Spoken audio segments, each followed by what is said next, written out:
हजरत अब्दुल्ला इब्न अब्बास वो हैं जो हिब्रे उम्मत हैं। अब्दुल्ला इब्न अब्बास वो हैं जो पैगंबर अकरम के चचा के बेटे हैं। अब्दुल्ला इब्न अब्बास वो हैं जिनके बारे में पैगंबर अकरम ने हाथ उठा के दुआ की थी, या अल्लाह मेरे चचा के बेटे अब्दुल्ला इब्न अब्बास को कुरान मुकद्दस की तावीलात का इल्म अता फरमा।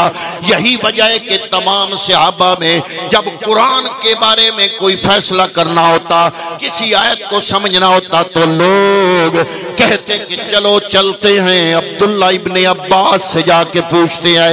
उम्र फारूक रज़ी अल्लाह तआला अन्हु का जमाना है, आप जब खलीफा बने, आप अपनी गद्दी पे तख्त नशीनी पे बैठे हुए थे, अपनी कुर्सी पे बरंजमान थे।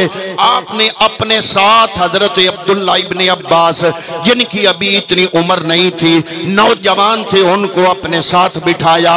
मजमा सामने बैठा है सहाबा का, बड़े बड़े किबार सहाबा उम्र फारूक के मजमे में बैठे हुए हैं। उनमें बदरी सहाबा भी मौजूद है, उनमें वो भी मौजूद हैं जो फतह मक्का से पहले मुसलमान हुए, उनमें वो भी मौजूद हैं जो वस्साबिकून अल अव्वलूना मिनल मुहाजिरीन वल अंसार, वो सहाबा किराम भी मौजूद हैं। एक बूढ़ा आदमी सफेद दाढ़ी वाला उठ के खड़ा हो गया मजमे में से, अर्ज करता है अमीरुल मोमिनीन फारूक आजम, ये जो नौजवान आपने अपने साथ मसनद पे बिठाया है, ये नौजवान है, उम्र में हमसे छोटा है, हम सफेद दाढ़ियों वाले, हम आपसे दूर बैठे हैं, मजमे में बैठे हैं। ये नौजवान है, इसको आपने अपनी मसनद के साथ जगह दी, अपनी मसनद के साथ बिठाया। इसकी वजह क्या है? हजरत उमर फारूक ने फरमाया, तेरे सवाल का जवाब मैं जो सवाल करने वाला हूं इसमें आप बताओ, तुम सारे बताओ कि इज़ा जा नसरुल्लाह वल फतह वरअयतन नासा यदखुलून फी दीनिल्लाहि अफवाजा, इसका मतलब क्या है? अब तर्जमा तो वो जानते थे ना, साहबा अरबी बोलते थे, अरबी उनकी मादरी जबान थी, उनकी लैंग्वेज अरबी थी। मकसद तर्जमा नहीं था, मकसद उमर फारूक का ये था कि किस वजह से नाज़िल हुई, राज बताओ। कोई नहीं बोला सहाबा में से। आपने फिर अब्दुल्ला बिन अब्बास से फरमाया, ए अब्दुल्ला बिन अब्बास, आप बता सकते हो कि इस आयत में राज क्या है?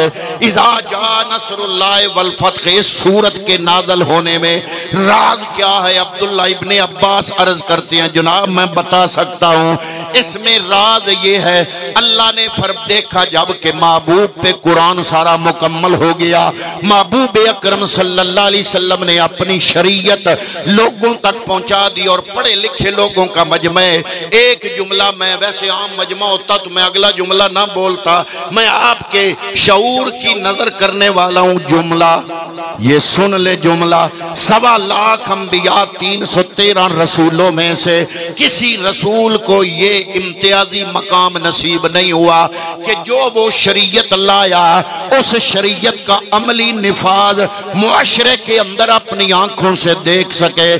किसी पैगंबर को ये इम्तियाज नहीं मिला सिवाय हमारे नबी मोहम्मद मुस्तफ़ा सल्लल्लाहु अलैहि वसल्लम के। आप जो शरीयत लाए, जो कुरान लाए, आप जो दीन लाए, जो शरीयत मुहम्मदिया लाए, हजूर नबी करीम को रब ने ये इम्तियाजी मकाम अता किया कि आप मुआशरे के अंदर उसका अमली निफाज देख के इस दुनिया से तशरीफ लेकर गए। कई लोगों को समझ नहीं आती कि जनाब सहाबा, इतने बड़े बड़े सहाबा, हजूर के जमाना भी पाया और फिर भी फलां सहाबी से ये गुनाह सरजद हो गया, फलां से ये हुआ, ये कैसे हो गया? तो उलमा ने इसका राज बताया कि राज ये है कि हजूर जो शरीयत लाए थे उसके अवामर भी हैं, उसके नवाही भी हैं, उस पे हदूद भी हैं, उसकी सजाएं भी हैं, उसकी ताज़ीरात भी हैं। अगर अल्लाह सहाबा किराम से ये लग़ज़शें ना करवाता तो पैगंबर पूरी शरीयत का अमली निफाज आंखों से ना देख सकता, इसलिए किसी एक से कोई गलती कराई ताकि जना की सजा महबूब करीम की शरीयत में मौजूद है, हजूर अपनी आंखों से उसका अमली निफाज देख ले। चोरी की सजा हजूर नबी करीम उसका अमली निफाज अपनी आंखों से देख ले। हत्ता के शरीयत के अवामर हूँ या शरीयत के नवाही हूँ, शरीयत के आकाम हूँ या शरीयत के मनहियात हूँ, उनकी जो ताजीरात, उनकी हुदूद, उनके कसास और उनकी जो सजाएं हैं, महबूब अपनी इस शरीयत का वो पहलू जो सजाओं वाला है वो तिश्ना न रह जाए, वो भी अपनी अमली जिंदगी में देख के जाए।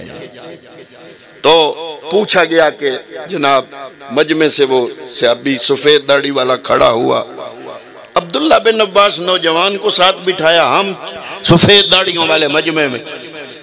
हजरत उमर फारूक ने पूछा बताओ तुम में से कोई बंदा बता सकता है इज़ा जा नस्रुल्लाह वल फत्ह वरअयतन नासा यदखुलूना फी दीनिल्लाहि अफ़वाजा, ये सूरत में राज क्या है?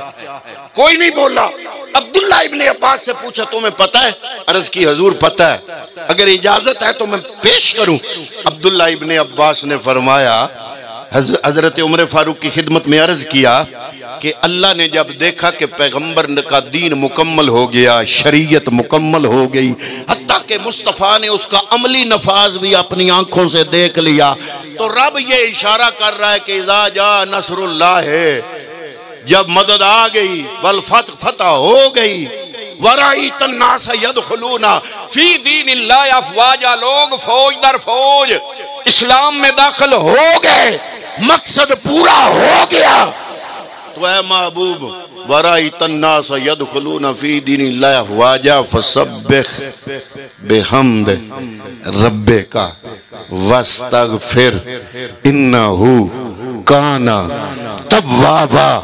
अब्दुल्ला बिन अब्बास फरमाते हैं, ऐ अमीर अल मोमिनीन, रब इशारा कर रहा है, ऐ हबीब तेरी आमद का मकसद पूरा हो गया, शरीयत का अमली निफाज तूने देख लिया, मकसद पूरा, मकसद तमाम, लिहाजा अब आगे आने की तैयारी करो। वस्तगफिर इन्नहु, अब तेरा वक्त करीब है। महबूब को रब इशारा कर रहा है, तेरा मकसद पूरा, अब फसब्बिह बिहम्द रब्बिका वस्तगफिर इन्नहु काना तव्वाबा। अब अपने रब की तरफ कूच करने की तैयारी करो। रब अपने महबूब को इशारा कर रहा है, ऐ मेरे महबूब तेरा मकसद मुकम्मल, अमली निफाज शरीयत का देख लिया, अब तुझे बुलाने का वक्त करीब है। ये अब्दुल्ला बिन अब्बास, इनको सहाबा भी कहते थे हिब्रे उम्मत, ताबईन भी कहते थे हिब्रे